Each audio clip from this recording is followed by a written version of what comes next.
Good morning, everybody. Welcome. Hi, live streamers. My name is Alex Taylor. I'm a licensed prayer practitioner here at Light on the Mountains, and it's nice to see you all today. Let's take a moment to go within, and if it's comfortable for you to close your eyes and take a few deep breaths and just being centered in your seat.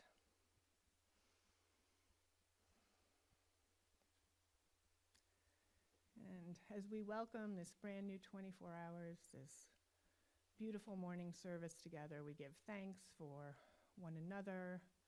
We give thanks for Spirit, for the grace in our lives, and we recognize the blessings in one another and in our surroundings. And I know that hearts are connected and minds are expanded and everything is unfolding in absolute perfection. And I give thanks in advance for Reverend John's message and the beautiful music of R.L. and Max. And I give thanks for Sarah, who is live streaming, so that everyone else who is unable to be here today can see the service today or throughout the week. And I give thanks for each one of you that is here, as together we say, and so it is. So I don't know how many of you read John's blog today, this week, but I'm just going to quote a few things from that too, to explain how I selected my reading. And he spoke about, he wrote about how sometimes, I'm saying in my words, sorry John if I've taken it away. Sorry, this is my words. Just do it, yeah. Don't apologize in advance. And the question, what should I do with my life? And he talks about that and the suggestion of how it can be changed to, how does Spirit seek to show up through me? And I just love that. The other thing that he said that was a good reminder for me was, we need to remind ourselves that we can never be more connected with the divine than we are already. And I thought, really? I thought I needed another class, another book, another conversation, another prayer session. So that was like, oh yeah, okay, I'm already connected. We are all connected. And then he also said that, what is it? We're asking ourselves the question of, how does Spirit seek to show up through me? It's a spiritual brainstorming, I love this, that frees us from the inner noise that we have allowed to drown out the truth of who we really are and the unlimited possibilities that are available to us. So I love that, unlimited possibilities throughout our day that we don't even know when we look out the window or we wake up in the morning, to just really recognize what's around us and take the time, whether it's in nature or with our friends, our families. And one of the books I've purchased recently is just incredible. It's called Atlas of the Heart by Brené Brown. And it's mapping meaningful connection and the language of human experience. And I'm just going to read a little bit about what she says about her book. She says, if we want to find the way back to ourselves and to one another, we need language and grounded confidence to both tell our stories and be stewards of the stories that we hear. This is the framework for meaningful connection. And she shares, I want this book to be an atlas for all of us, because I believe that with an adventurous heart and the right maps, we can travel anywhere and never fear losing ourselves. Awe and wonder. So I'm going to read about awe and wonder. Both awe and wonder are often experienced in response to nature, art, music, spiritual experiences, or ideas. In the midst of these moments, we can feel overwhelmed by the vastness of something that is almost incomprehensible. It almost feels that what we're witnessing can't be true, like we're seeing something that doesn't fit with how we move through and understand our everyday lives. Even seeing things we may fail to notice on a regular basis, like a starry sky or a butterfly in the garden, can stop us in our tracks on any occasion. Both awe-inspiring events and the experiences that leave us filled with wonder often make us feel small compared to our expansive universe, small but connected to one another and to the largeness itself. We often use awe and wonder interchangeably, which makes sense because, as you can see, the experiences share a lot in common. But there is a primary difference between our experiences of these emotions that's worth understanding. I love how researchers Erlich Wager and Johannes Wegman put it. They write, "Wonder inspires the wish to understand. Awe inspires the wish to let shine, to acknowledge, and to unite. When we are feeling awe, we tend to simply stand back and observe, to provide a stage for the phenomena to shine." Awe and wonder are essential to the human experience. Wonder fuels our passion for exploration and learning, for curiosity and adventure.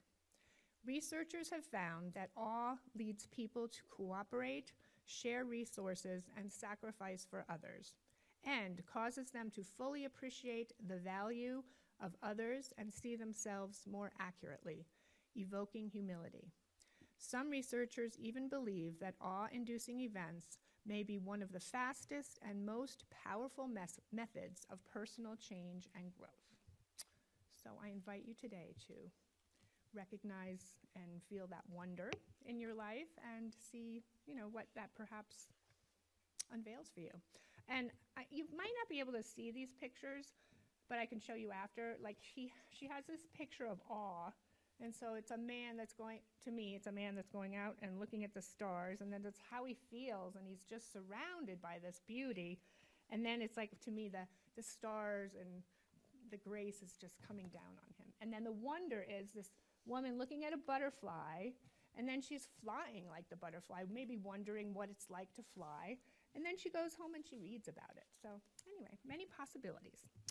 So we are now going to do our affirmation, which is on your insert. It's the August affirmation.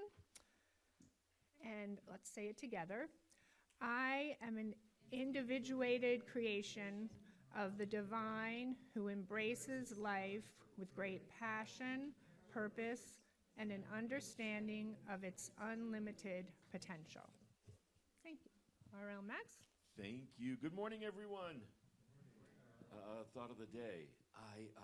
I read John's blog this week, and in the middle of the blog, he used the word amazement, and it kind of just hovered around me for a while.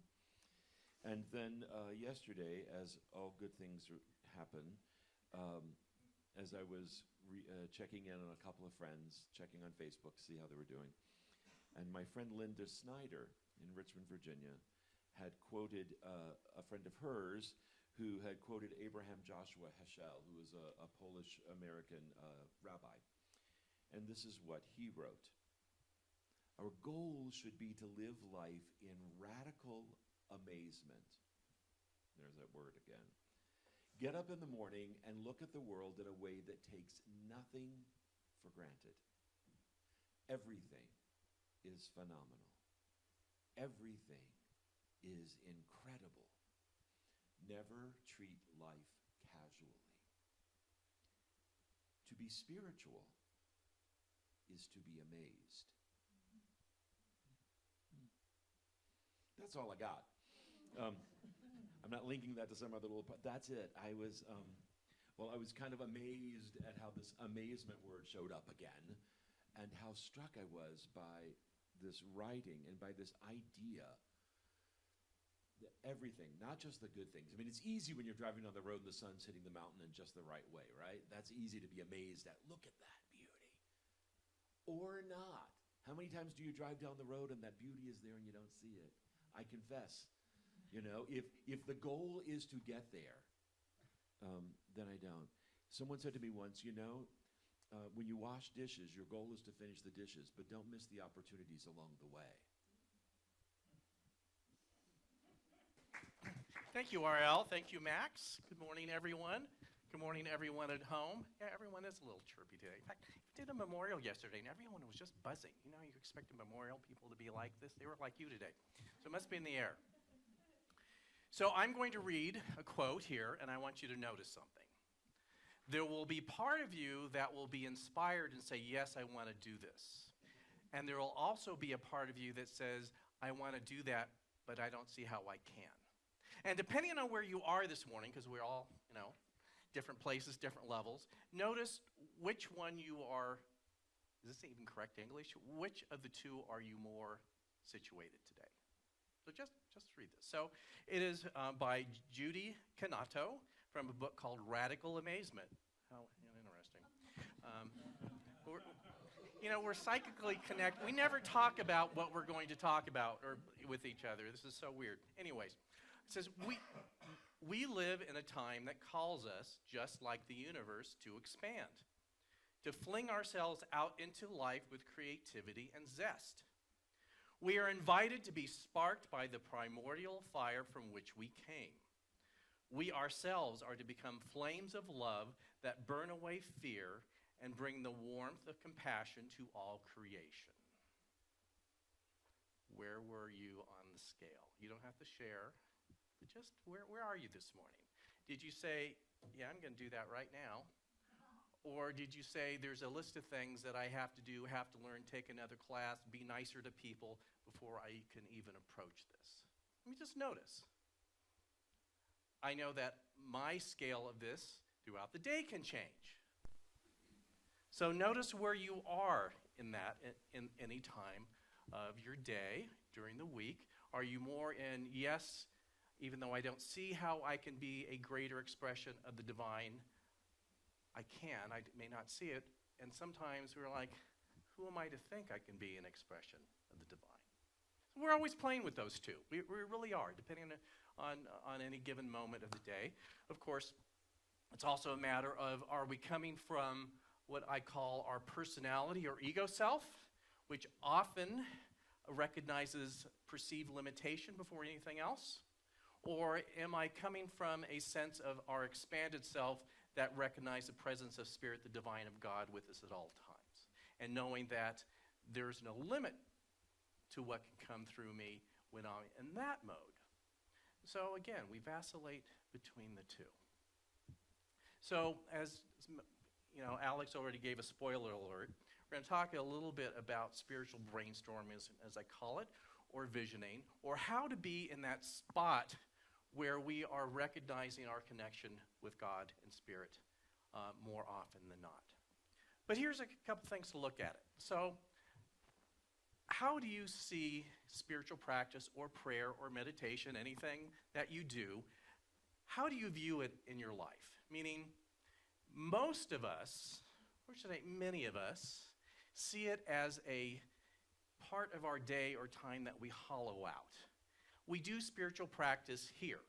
We're doing this morning. We have an hour. It's like, I'm going to get it out of the way. Don't we do that? Yeah, I'm going to get it out of the way. You remember, like, we often will recognize the Winter Feast of the Soul, where it is a period of time to challenge people to meditate 40 days in a row. And I've had people say at the end of the 40 days, I made it through, now I can stop, thank God. So isn't that interesting? And again, I was raised with prayer as a punishment. So there's kind of this thing of, it's good for you, just like vitamins, but you wouldn't like chew on a vitamin, would you? Because it's really kind of nasty. So first of all, to change our idea of what this connection is, and it's not something we just delegate to a few painful moments in the morning, that it is really a way of life. So I came across this great quote last week. I intended to use it. I may have, but I have no recollection of doing so, so I'm going to bring it out as if I never have presented it before. So I like this. It was about prayer or spiritual practice. So tell me if this sounds familiar. It says, do you look at spiritual practice or prayer as a spare wheel of your car or the driving the wheel, the steering wheel? Just think of it. So, but I'm going to go more into this. So as I was thinking of this, it's interesting. I used to get lots of flat tires in my 20s. I don't know if they are making tires better now or if I just bought cheap tires in my 20s. Probably a little bit of both. So when we think of spiritual practice or prayer as a spare wheel, when do you go to prayer or spiritual practice? When you have a flat tire, when something goes wrong. if you're looking at it as a steering wheel, it is something you see as guiding your life throughout the day, every day. So, you know how we like to pat ourselves on the back? You probably said, that's not me. I use it as a steering wheel. Okay, I just want to bring something to your consideration here. So if you were on our email mailing list, every Wednesday morning you receive an email that says it is Prayer Request Wednesday. Does that sound slightly or vaguely familiar? Yes. Have you ever sent in a prayer request saying, please just affirm this amazing situation I'm having in my life. I am so blessed. Know that to be even bigger for me. Or did you wait till you were crawling through your life in pain? Oh, what shall I do? Oh, yeah, there's a prayer request thing today. And of course, if I can only do it on Wednesday, I can't call Reverend John on a Saturday because Wednesday is the only day you can have a spare wheel. And people will do that to me. They'll say, John, is it too late to put in a request? I missed it. It's like, oh, no, you have to wait a week. We have a limit on prayer around here.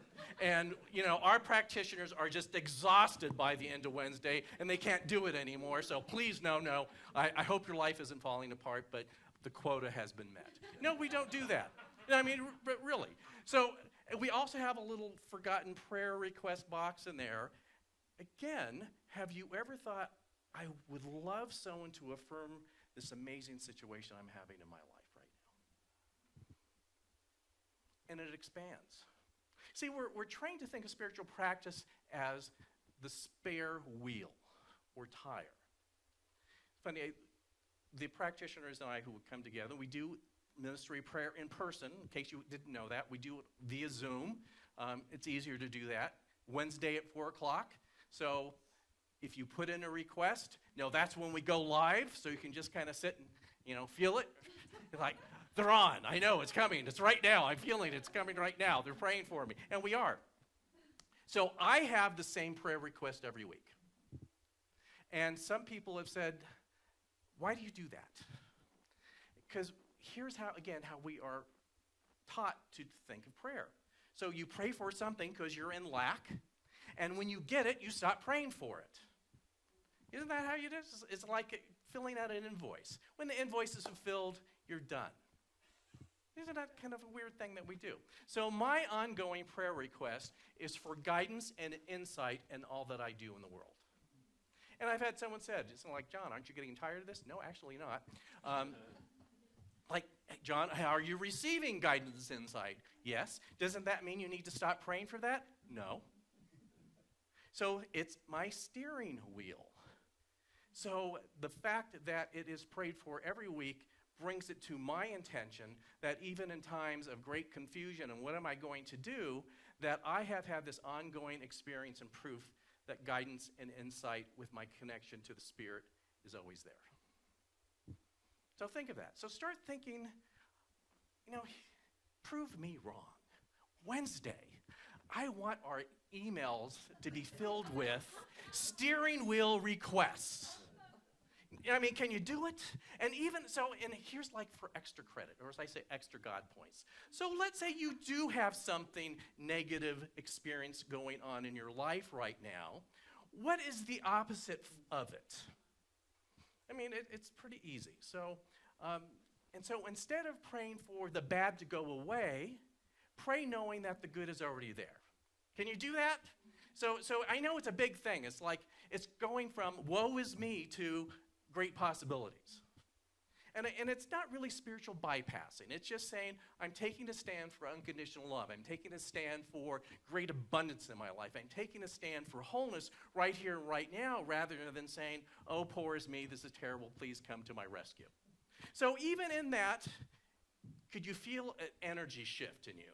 So if you were saying, oh, poor is me, this is terrible, and not to say something you're experiencing is not difficult. But when we talk on that level of energy, you feel differently than saying, in spite of this, I am inviting wholeness into my experience. I don't know how it'll show up. I don't know when it'll show up, but I am affirming and recognizing that it's here already. Or as Alex referred to, that you can never be more spiritual than you are at any given moment. You can only recognize it. So this, again, is my challenge. Wednesday, when the email comes out, it gets released at like 6:30 in the morning. I want you to be ready. I want to be inundated with life-affirming requests. Just think about it a little bit. And please don't tell me you don't have a life-affirming thing happening right now, because you do. So when we talk about spiritual brainstorming, it's not just a time where we bring people together like we do on occasion here. We call it a visioning practice, where we bring people together and ask, how does God seek to show up through us as individuals, as a center right now? It's great to do that consciously and intentionally, but to not just say that the time is up, but to bring that into our every moment experience is the thing. Bring it to the steering wheel, that even if you're having difficult moments, to just return to, Spirit is seeking to show up through this time of even difficulty. How is that? And to be aware of when you energetically fall into your ego self that says there's no way out of this. There always is. It may not be something you've ever thought of. It may be a way that you might even think initially as being a bit unpleasant. But there is always a way to process through that. But to also remember is that as we ask that question, we are stepping our toe in the water of what I call the divine feminine, meaning nonlinear, non-logical. Things show up in odd ways. That usually, I say prayer is a movement of thought. Prayer does not show up through the FedEx person at your porch. It shows up through ideas. And the way that spiritual brainstorming comes to fruition is that you get just even a nudge. Gee, maybe I should call someone, this person. Maybe I should go here today. And not even knowing why. You just do. And you go down this nonlinear path where things start to get answered a little bit. But we like to think, again, we have this fantasy. I am on board for spiritual brainstorming.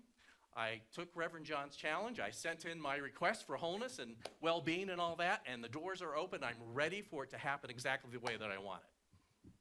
Haven't we all done that? And then we always have a friend that says that happened to them. We wonder why it doesn't happen to us. Like, why is it happening? They're probably not telling the truth. But anyways. So we often think of spiritual brainstorming like this.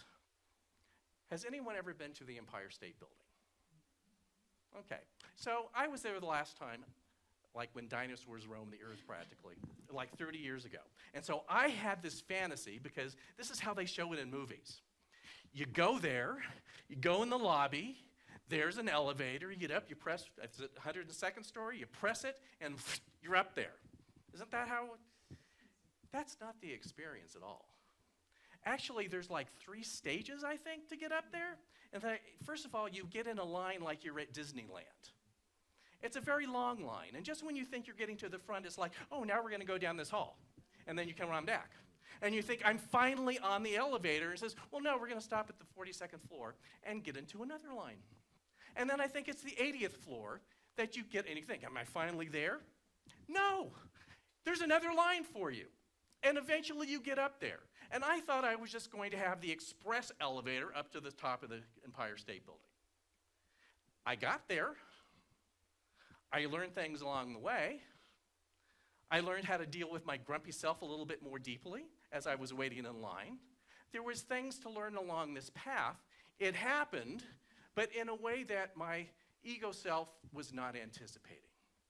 And it's funny, well, I digress. So remember that Tom Hanks, Meg Ryan movie? The one where, if it's true love, I'll meet you on top of the Empire State Building at midnight on New Year's Eve. You remember that one? Was it Meg Ryan waiting up there, or was it Tom Hanks? Was it Meg? Well, let's pretend it was Meg. And so it's at the end of the movie. Of course you know he's going to show up. But anyway, she's up there. Will he show up? Oh, what will happen? They keep looking the camera at the door. He's in line on the 42nd floor. Of course he's not going to be here yet. And so we're waiting. We're waiting for Spirit to manifest in our life. It's in line still. Just remember that. We're Meg Ryan, oh my God, will he come? Yes, he's in line. So think of it that way, of how spiritual brainstorming can work in our life.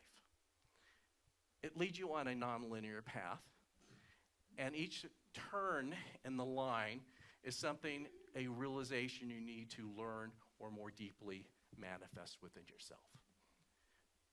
But there's a couple things that we need to learn in this line.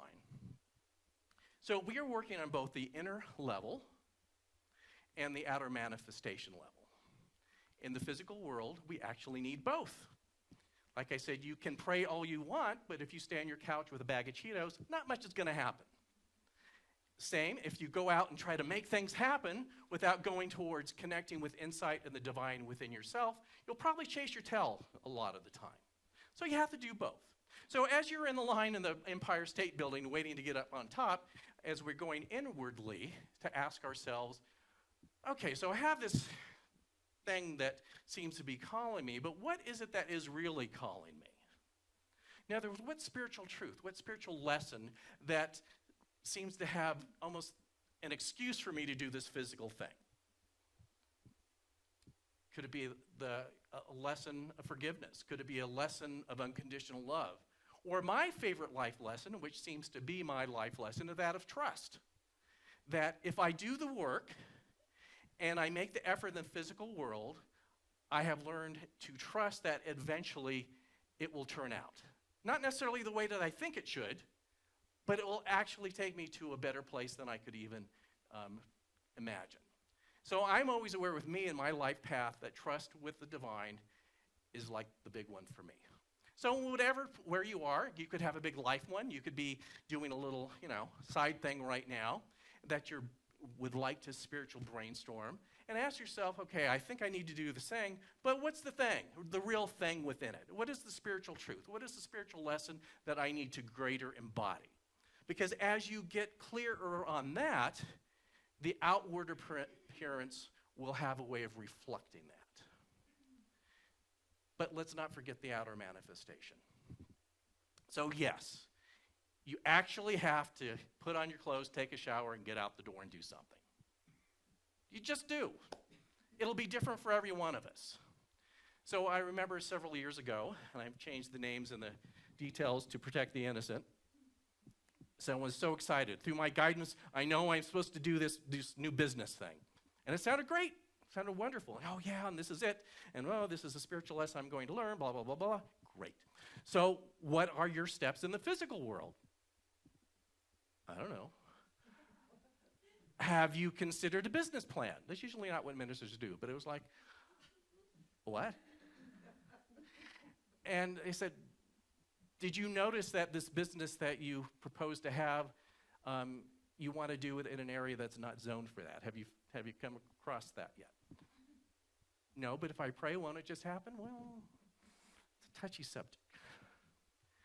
So not to say you should use that to stop you, that you put the two together. What is the spiritual truth I need to learn, and how does that put me out in the world to do the legwork to help assist it coming my way? You have to do both. And at different times in the process, you'll need to do more than one than the other. Especially, a lot of times it's inner work, but then I look at what I call the inner green light. It's like, now. You ever get that? It's like, not the ego part, but it's like, oh no, it's now. Start doing this thing, take this step, go do here. They work in unison. So the first part of what do I need to invite? And the stuff we all love, what do I need to get rid of? Now, actually, we don't like that part. Have you noticed? Inward and outward. What inward belief, past experience that has made me believe that I can't, or that somehow God does not show up, and this particular thing shows up for everybody else, but not me. What inward belief do I have to dedicate myself to letting go? It could be, woe is me. This never works out for me. This works for other people. I'm not smart enough.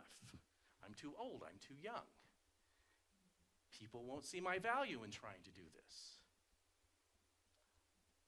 trust is great for other people, but it never works out for me. So what inward idea do you need to let go of? And what I have found, that whatever that is for you is not news. You've probably been working with this for a while. I'm like, it's like, oh, who knew? I'm 60 years old and I don't trust. Like, you've known this forever. I mean, let's just be honest. You know what you carry around. Don't try to pretend that you don't. We all do. We hide from it, though. It's like, you know, I went to that class, so I'm going to hide it from Reverend John over here and just see how great it is. And we all do that. But it's a time to bring it right out for you to look at.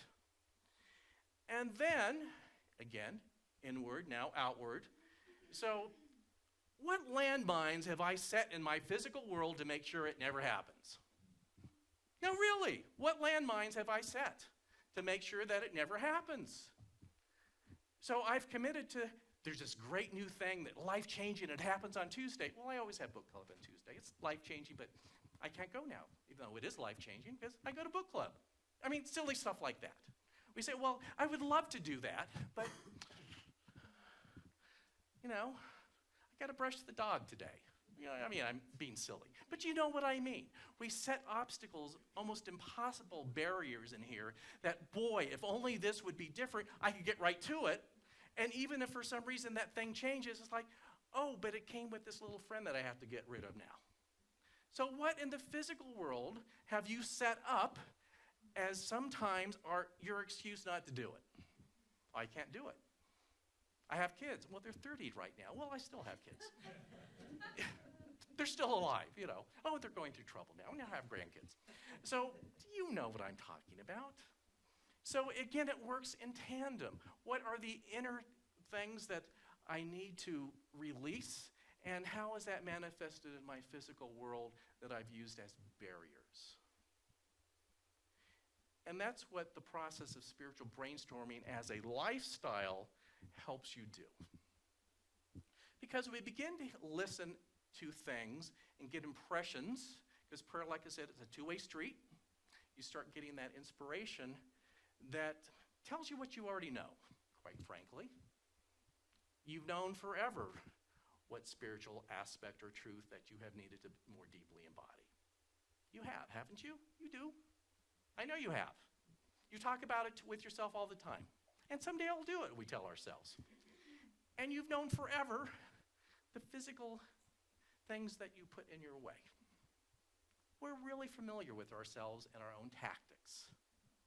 So spiritual brainstorming is like taking that step and saying, you know, this really hasn't worked out well for me.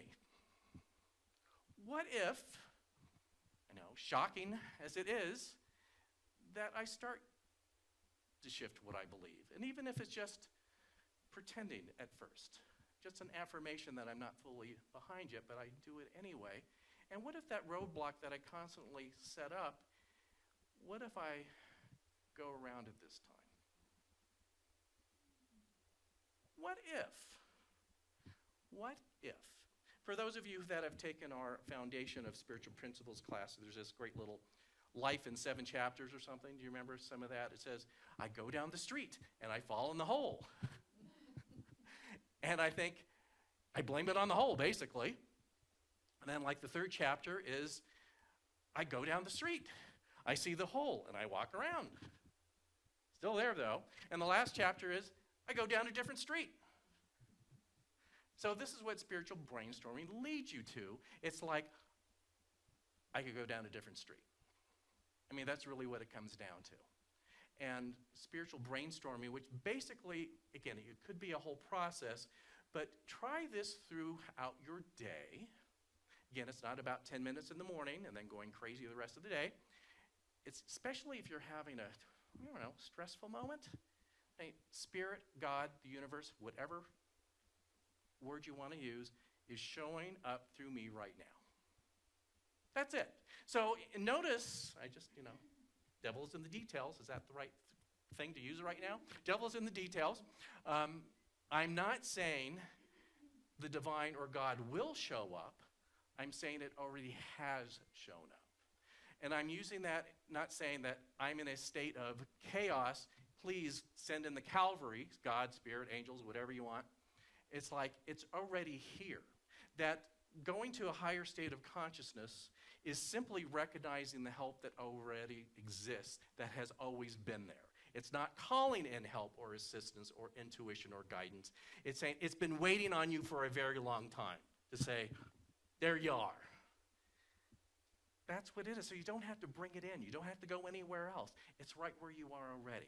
So spiritual brainstorming throughout your day is recognizing that fact. And even if it sounds, I don't know, disingenuous, like I'm in chaos here or I am in crisis, of course I don't see the divine or God right where I am right now. Humor me. Say it anyway. Use it as a mantra.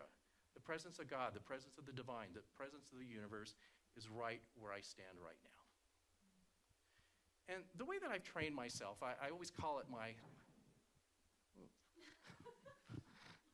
we won't ask any questions, I don't know what that is, what I call my back burner self-conversations. That regardless of what's going on, and especially when I get into one of those tense moments that shows up as conflict or I don't know what to do, my back burner conversation is the power and presence of Spirit is right here where I am right now. I have perfect guidance, I have perfect insight, and it is present with me right now. And you really can train yourself to do two things at once. Deal with what appears to be a crisis and run this in the background. Just like your computer, there's lots of things running in the background. The things that are running your computers are the thing that you can't see. We can do that in real life. Just start, if that's a good analogy, that you are setting up your back room programming to always be the power and presence of Spirit is right here, right now. I have perfect insight and guidance wherever I go, regardless of what appears to be conflict or chaos. This is the program that is dominant and running what's going on. It's not running away from what you have to do. It's not spiritual bypassing, saying that, oh, I don't have to deal with the conflict. No, you do. But you have to do it from a different state of consciousness rather than being invested in the conflict to know that there's something greater that you can allow to be your guide and to be in charge. So play with that this week. So I've done a really good setup for you. You will most likely come to a tense moment this week. And I would like you to say, okay, that's where John said to do this. You know, these things can happen in like nanoseconds. And so you will have the invitation to give it a test drive. Your second part, prayer request Wednesday's coming. Be ready, and you can do it before that. You don't have to wait, and there's no deadline. So challenge yourself to affirm and ask for support for something amazing in your life, even if you're feeling unamazing at the moment. Invite something else in. So let's just close our eyes and look within for right now. So the appearance of our lives may be stressful, it may be difficult, it may be challenging, but the power and presence of Spirit of God and the divine is right where we are anyway. So we allow ourselves in this moment to consciously recognize that fact. We aren't inviting it in because it's already here. It has always been there. And we recognize it right here, right now, as we are in this situation that may be chaotic. It is here right now. And knowing this fact, we open ourselves up in spiritual brainstorming to ask the question, how does Spirit want or need, desire to show up in this instance through me, through my actions, through my thoughts, through my deeds? How does Spirit want to show up through me right now? And we don't push for an answer. We live the answer. We just allow ourselves to be present. We have recognized something that has always been. And in this breakthrough of a realization, we give thanks. And in this thanks, we are thankful because it is already done. And knowing that it is already done, we simply let it go. We send it off to Spirit. We know that it comes back into our experience in perfection because we release our attachment to it. And so we just gladly say and affirm, And so it is.